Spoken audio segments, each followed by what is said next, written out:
Hi friends, welcome to my channel. எல்லாருக்குமே பெரிய பெரிய ஹாய்ங்க. இன்றைக்கி நம்ம சேனல் என்ன வீடியோ பார்க்க போகிறோம் அப்படின்னா, ஒரு க்ளீனிங் வீடியோ தாங்க பார்க்க போகிறோம்.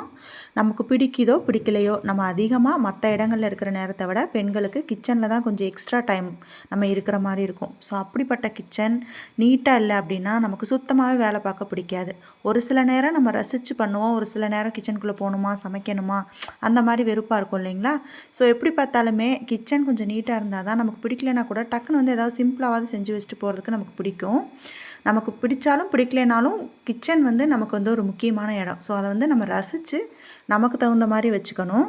அந்த மாதிரி கிச்சனை எப்படி நீட்டாக மெயின்டைன் பண்ணலாம், எப்போவுமே எப்படி பளபளன்னு ஒரே மாதிரி ஒரு பாசிட்டிவ் வைப்ரேஷன் வேணும் அப்படின்னா கிச்சனுக்குள்ளே நுழைஞ்சாலே ஒரு நல்ல வாசனை இருக்கணும் நமக்கு. அது எப்படி அப்படி மெயின்டைன் பண்ணலாம் அப்படிங்கிறதாங்க இந்த வீடியோவில் பார்க்க போகிறோம். நம்ம எப்போவுமே எப்போ பார்த்தாலும் கிச்சனை பளபளன்னு வச்சுட்டே இருக்க முடியாது, அது யாராலையுமே முடியாது.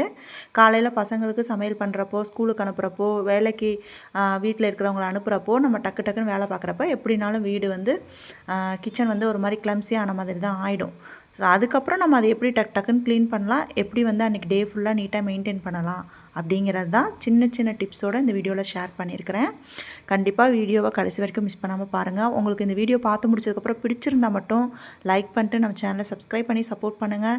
இப்போ வாங்க வீடியோக்குள்ளே போயிடலாம். இப்போ காலையில் நாங்கள் வந்து இருக்கிறது பார்த்திங்கன்னா மகாராஷ்டிரா. இங்கே ரொம்ப சீக்கிரமாகவே ஸ்கூல் வந்து ஸ்டார்ட் ஆகிடும். 8 மணிக்கே ஸ்கூல் ஸ்டார்ட்டே ஆகிடும். ஸோ 7:30க்கெல்லாம் நான் அனுப்புகிற மாதிரி இருக்கும். காலையில் லஞ்சு பிரேக்ஃபாஸ்ட்டு எல்லாமே செஞ்சு முடிச்சதுக்கப்புறம் என்னோடய கிச்சன் இப்படி தான் இருக்குது. நான் ஃபாலோ பண்ணுற ஒரே ஒரு ஹேபிட் என்ன அப்படின்னு பார்த்தீங்க அப்படின்னா, எடுத்த பொருளை அப்பப்போ எடுத்த இடத்துலேயே வச்சுருவேன். நான் ஸ்டார்டிங்லேயே கிச்சன் வந்து எனக்கு பிடிச்ச மாதிரி செட் பண்ணி வச்சுக்கிட்டேன். இங்கே இந்த பொருள் இருந்தால் தான் நல்லாயிருக்கும், அதை நம்ம நமக்கு எடுக்கிறதுக்கு கைவசமாக இருக்கும் அப்படின்னு சொல்லிட்டு அது மாதிரி செட் பண்ணிடுவேன். எடுத்த பொருளை எடுத்த இடத்துல வச்சுருவேன் சமையல் பண்ணும் போதே. ஸோ அதை திரும்பி வந்து நான் எடுத்து வைக்கணும் அப்படின்னு இருக்காது. ஸோ அந்த ரொம்ப வந்து கிளம்ஸி ஆகாது எடுத்த பொருளை எடுத்த இடத்துல வைக்கிறனால. இந்த மாதிரி வந்து கிச்சன் என்னோடய கவுண்டர் டாப் பார்த்திங்கன்னா ரொம்பவுமே சின்னது. அதை வந்து சைடில் ஒரு டேபிள் மாதிரி போட்டு அதில் காய் கட் பண்ணிப்பேன், முக்கியமான பொருள் சமைச்சதெல்லாம் எடுத்து அங்கே வச்சுப்பேன். இதில் வந்து பாதாம் ஊற வச்சுருப்பேன் எப்பவுமே பசங்களுக்கு எங்களுக்கு எல்லாத்துக்குமே. இன்றைக்கி வந்து என் பையன் மட்டும் சாப்பிடல, ஸோ அதை மட்டும் எடுத்து ஓரமாக எடுத்து வச்சுட்டு காய் கட் பண்ணுற கட்டையெல்லாம் எடுத்து வச்சுட்டு ஃபஸ்ட்டு டேபிளை தொடச்சிக்கிட்டேன். ஏன்னா சமைச்சு வச்சுருக்கிற பாத்திரத்தெல்லாம் எடுத்து டேபிளில் வச்சா தான் என்னால் அடுப்பு வந்து க்ளீன் பண்ண முடியும். ஸோ நீங்கள் கவுண்டர் டாப்லேயே எடுத்து வைக்கிற மாதிரி இருந்தாலும் சரி, இல்லை இந்த மாதிரி ஏதாவது டேபிளில் எடுத்து வைக்கிற மாதிரி இருந்தாலும் கிச்சனுக்குள்ளே வந்தோடனே முதல்ல அந்த சமைச்ச பொருளெல்லாம் எடுத்து நீங்கள் வேறு சின்ன பாத்திரத்தில் மாற்றி எடுத்து வைக்கிற மாதிரி இருந்தாலும் அந்த மாதிரி மாற்றி அந்த இடத்துல ஃபஸ்ட்டு எடுத்து வச்சுருங்க. நான் டேபிளை ஃபஸ்ட்டு நீட்டாக தொடச்சிட்டு அதை எடுத்து வச்சுட்டேன். காலையிலே சமையல் வேலையெல்லாம் முடிச்சிட்டேங்கிறனால இதுக்கு மேலே எனக்கு சமையல் வேலை கிடையாது. ஸோ கிச்சனை க்ளீன் பண்ணி விட்டு போனோன்னா ஈவினிங் வரைக்குமே எனக்கு க்ளீனாக தான் இருக்கும். இதே நீங்கள் வந்து காலையில் ஒரு டைம் சமைப்பீங்க, திரும்பி மத்தியானம் ஒரு டைம் சமைப்பீங்க அப்படின்னா காலையில் லைட்டாக க்ளீன் பண்ணி விட்டுட்டு மதியானம் சமையலையும் முடிச்சுட்டு கிச்சனை நல்லா டீப்பாக க்ளீன் பண்ணி விட்டிங்க அப்படின்னா ஈவினிங் வரைக்குமே கிச்சனுக்குள்ளே உங்களுக்கு எந்த வேலையுமே இருக்காது. இப்போ வந்து பார்த்திங்க அப்படின்னா நான் டேபிளில் தொடச்சிட்டு அந்த பாத்திரத்தில் அங்கே எடுத்து வச்சுட்டேன். ரெண்டாவது என்னென்னு பார்த்தீங்கன்னா, காலையில் எந்திரிச்சோன்னுமே எனக்கு டீ காஃபி குடிக்கலாம் டைம் இருக்காது. பசங்களை டக்குன்னு கிளப்பி விட்ருவேன். வந்த ஒன்றுமே எனக்கு ரொம்ப ரொம்ப பிடிச்சமான விஷயம், அது வந்து உடம்புக்கு நல்லது இல்லை தான் இருந்தால் கூட ஒரு கப் டீ இல்லை காஃபி ஸ்ட்ராங்காக போட்டு எனக்காவது ஒரு 10 நிமிஷம் ரிலாக்ஸாக ஸ்பெண்ட் பண்ணிவிட்டு அதுக்கப்புறமா தான் நான் வேலை பார்க்கவே ஆரம்பிப்பேன். ஸோ உங்களுக்கு ஏதாவது பிடிச்ச விஷயம், பாட்டு கேட்க பிடிக்கும் இல்லை வேறு ஏதாவது பிடிக்கும் அப்படின்னா ஒரு 10 நிமிஷம் ரிலாக்ஸ் பண்ணிவிட்டு அப்புறமா க்ளீன் பண்ண ஆரம்பிங்க. இல்லைன்னா அந்த படப்படப்பு இருந்துகிட்டே இருக்கும், நமக்கு வேலை பார்க்க தோணாது. டேபிளில் மாற்றி எடுத்து வச்சதுக்கப்புறமா விளக்குற பாத்திரம் எல்லாத்தையுமே எடுத்து ஃபஸ்ட்டு சிங்கில் போட்டுட்டு நீங்கள் வந்து அடுப்பை எப்போவுமே துடைக்கும் போது வாரத்தில் ஒரு தடவை இல்லை 2 தடவை இந்த மெத்தட் வந்து ஃபாலோ பண்ணி பாருங்கள். நான் ஃபஸ்ட்டு வந்து அடுப்பை ரஃப்பாக துடைச்சிக்கிறேன். நீங்கள் வீட்டில் வந்து எந்த ஷாம்பு யூஸ் பண்ணுறீங்களோ அதில் ஒரு அரை பேக்கெட் மட்டும் கொஞ்சமாக தண்ணியில் கலந்துக்கோங்க. அதை கலந்துட்டு நம்ம வந்து அடுப்பை துடைச்சி எடுக்கும்போது, அந்த கவுண்டர் டாப்லாம் துடைச்சி எடுக்கும்போது எண்ணெய் பிசுக்கு பார்த்திங்கன்னா பலன்னு போயிருங்க. அதே சமயம் அந்த ஷாம்போட வாசனை பார்த்திங்கன்னா சும்மா கமன்னு வரும். அடுப்பு ஹீட் ஆகிறப்பெல்லாம் அந்த ஸ்மெல் அப்பப்போ நமக்கு எடுத்து கொடுக்கும். எனக்கு எப்பப்போ தோணுதோ அந்த மாதிரி லிக்விடை நான் மாற்றிட்டே இருப்பேன். ஒரு டைம் பார்த்திங்கன்னா அந்த சோப் லிக்விட்லாம் தீர்ந்துச்சுன்னா அந்த பாட்டில்லாம் கழுவி ஊற்றி வச்சு ஸ்ப்ரே பண்ணி தொடச்சி பார்ப்பேன். ஒரு டைம் விம் லிக்விடு, கொஞ்சம் பேக்கிங் சோடா அது மாதிரிலாம் போட்டு தொடச்சி பார்ப்பேன். இது வந்து பொறுமை இல்லாத டைம். கொஞ்சம் ஷாம்பு மட்டும் அரை பேக்கெட் இதுக்கு வச்சுக்குவேன். மீதி அரை பேக்கெட் வந்து வீட்டில் இருக்கும் கிச்சனுக்குள்ளே இருக்கும் பார்த்திங்களா, ஃப்ரிட்ஜு, செல்ஃபு, அதுக்கப்புறமேட்டு நம்ம அந்த பாத்திரம் வைக்கிற ரேக்கு, அதெல்லாம் ஒரு அரை பேக்கெட் போட்டு தொடச்சிப்பேன். நீங்கள் உங்களுக்கு இதை பார்க்கும்போதே தெரியும். அந்த ஷாம்பு வச்சு தொடச்சி எடுத்தோன்னு வச்சுக்கோங்களேன், அப்படியே பளபளன்னு போயிடும். நீங்கள் என்ன ஷாம்பு வேணாலும் யூஸ் பண்ணலாம். பண்ணலாம். நான் அதே மாதிரி கவுண்டர் டாப்பில் பார்த்தீங்கன்னா என்னோடய கவுண்டர் டாப் சின்னது அப்படிங்கிறனால நான் மேக்ஸிமம் எந்த பொருளையுமே அதிகமாக வச்சுக்க மாட்டேன்.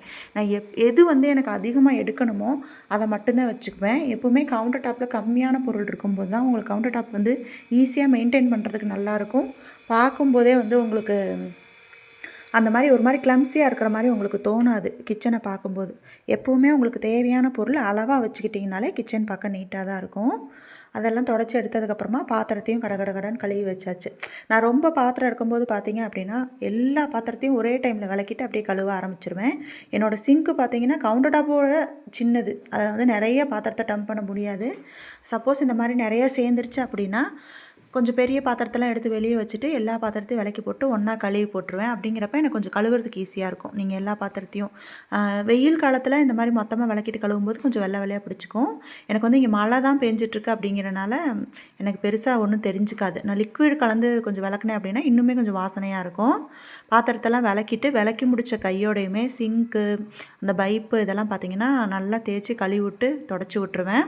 அப்படிங்கிறப்போ ஈவினிங் வரைக்குமே நமக்கு எந்த வேலையும் இல்லைங்கிறப்போ அந்த சிங்க் ஏரியா கொஞ்சம் நல்லா காஞ்சிருக்கும். நமக்கு எந்த ஸ்மெல்லுமே வராது. சிங்க்கு ஸ்மெல் வராமல் பார்த்துக்கிறது எப்படின்னு ஆல்ரெடி க்ளீனிங் வீடியோவில் ஷேர் பண்ணியிருக்கேன். நீங்கள் பார்க்கலன்னு செக் பண்ணி பாருங்கள். நம்ம சேனலில் நிறைய க்ளீனிங் வீடியோ இருக்குது, ட்ரை பண்ணி பாருங்கள். அதுக்கப்புறம் பார்த்திங்கன்னா இப்போ கவுண்டர் டாப்பும் டேபிளும் இப்படி தான் இருக்குது. பாத்திரம் விளக்கிட்டோம் அப்படின்னாலே நமக்கு வந்து கிச்சனில் முக்கால்வாசி வேலை முடிஞ்ச மாதிரி தான் இருக்கும். அதுக்கப்புறம் அந்த மிச்சம் அரை பேக்கெட் ஷாம்பு இருக்கும் பார்த்திங்களா, அதையுமே போட்டு நல்லா தண்ணியில் கலந்துட்டு அந்த ஸ்பாஞ்சை வந்து நல்லா ஒரு டைம் அலசிட்டு அதுக்கப்புறம் அந்த ரேக்கு அதுக்கப்புறமேட்டு செல்ஃபு இதெல்லாம் வந்து நீட்டாக வந்து தொடச்சி எடுத்துக்கலாம். உங்களுக்கு வந்து நீங்கள் வந்து உங்களுக்கு டைம் இருக்காது, எனக்கு இந்த மாதிரிலாம் பண்ணுறது பிடிக்காது அப்படின்னு வச்சுக்கோங்களேன், ஒரு 10 நிமிஷம் மட்டும் ஒதுக்கிக்கோங்க. ஒரு 10 நிமிஷம் நமக்கு போர் அடிக்கும் இல்லையா, அந்த டைமில் எல்லா வேலையும் மொத்தமாக செய்கிறப்ப தான் வந்து பார்த்திங்கன்னா நமக்கு அந்த வேலை பார்க்க தோணாது, டயர்ட் ஆயிரும். நீங்கள் இந்த கிச்சன் க்ளீன் பண்ணுறப்பே இதெல்லாம் செய்யணும்னு நான் சொல்ல வரல. உங்களுக்கு எந்த 10 நிமிஷம் டைம் கிடைக்குதோ அட்லீஸ்ட் வீக்லி ஒன்ஸ் ஆகுது நீங்கள் இந்த மாதிரி வந்து கொஞ்சம் ஷாம்போ இல்லை லிக்விடோ எதாவது இருந்தாலுமே கலந்து வச்சுக்கிட்டு இந்த மாதிரி தொடச்சி எடுத்தீங்க அப்படின்னா உங்களுக்கு அந்த வீக் ஃபுல்லாகவே பார்க்குறதுக்கு அந்த தூசி அண்டாமல் இருக்கும். இல்லைனா மொத்தமாக ஒரே நாளாக நம்ம போட்டுக்கிட்டு அதெல்லாம் வந்து நம்ம தொடச்சி எடுத்துகிட்டு இருந்தோம் அப்படின்னா நமக்கு ரொம்ப தான் டயர்ட் ஆகும். ஸோ உங்களுக்கு எப்போ டைம் கிடைக்குதோ ஒன்றுமே கிடையாது, கொஞ்சமாக தண்ணியில் ஷாம்பு மட்டும் கலந்துட்டு ஒரு துணி வச்சு இந்த மாதிரி தொடச்சி எடுத்துக்கோங்க. உங்களுக்கு மொத்தமாக வேலை பார்க்க பிடிக்காது அப்படின்னா இந்த மாதிரி நீங்கள் பண்ணி எடுத்துக்கலாம் சும்மா இருக்கிற டைமில் கூட.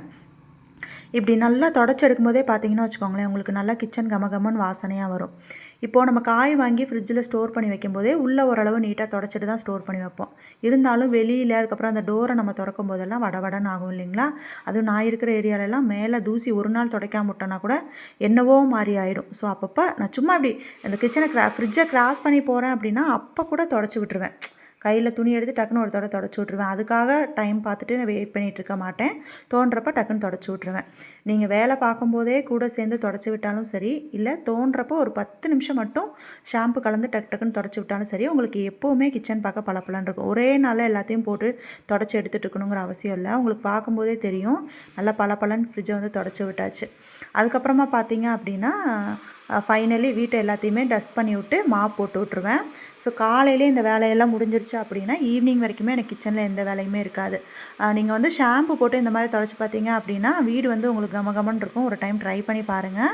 இல்லையா நார்மலாக நீங்கள் க்ளீன் பண்ணி முடிச்சதுக்கப்புறமா ஒரு அகர்பத்தியோ இல்லை ஒரு சாம்பிராணியோ பருத்தி வச்சு விட்ருங்க. அப்போ வந்து உங்களுக்கு கிச்சனுக்குள்ளே வரும்போதே ஒரு பாசிட்டிவ் வைப்ரேஷனாக இருக்கும். எப்படினாலுமே நம்ம கிச்சனில் தான் அதிக டைம் இருக்கிறோம் அப்படிங்கிறப்போ நமக்கு பிடிச்ச மாதிரி நம்ம கிச்சனை வச்சுக்கலாம். அதே மாதிரி உங்களுக்கு தேவைப்படுற பொருளை மட்டும் கிச்சனில் வச்சுக்கோங்க. அழகுக்காகவோ இல்லை நம்ம யூஸ் பண்ணலைங்கிறது வந்து தெரிஞ்ச பொருளையோ அப்பப்போ வந்து டீக்ளட்டர் பண்ணி எடுத்து போட்டுருங்க. உங்களுக்கு தேவையான பொருள் மட்டும் வச்சுக்கிட்டிங்க அப்படின்னாலே உங்களுக்கு கிச்சன் பார்க்க எப்போவுமே நீட்டாக இருக்கும். இப்போ பார்த்தீங்கன்னா ஃபைனலி இப்படி தான் என்னோடய கிச்சன் இருக்குது. இனி ஈவினிங் தான் எனக்கு கிச்சனில் வேலை. எல்லாத்தையுமே நீட்டாக வந்து எடுத்து தொடச்சி மாப் போட்டு விட்டாச்சு. எனக்கு வந்து இங்கே மழை சீசன் அப்படிங்கிறனால டெய்லியுமே மழை பெய்யும். நார்மலாகவே வீடு வந்து ஒரு மாதிரி லைட்டாக ஸ்மெல் அடிக்கிற மாதிரி தான் இருக்கும். ஸோ இந்த மாதிரி அப்பப்போ க்ளீன் பண்ணிக்கிட்டேன்னா எனக்குமே கொஞ்சம் வேலை பார்க்க இன்ட்ரெஸ்ட்டாக இருக்கும். உங்களுக்கும் இது பிடிச்சிருந்து அப்படின்னா நீங்களும் ஃபாலோ பண்ணி பாருங்கள். உங்களுக்கு நம்ம வீடியோ பிடிச்சிருந்தது அப்படின்னா மறக்காமல் லைக் பண்ணி சேனலை சப்ஸ்கிரைப் பண்ணி சப்போர்ட் பண்ணி கமெண்ட் பண்ணுங்கள் ஃப்ரெண்ட்ஸ். தேங்க்ஸ் ஃபார் வாட்சிங்.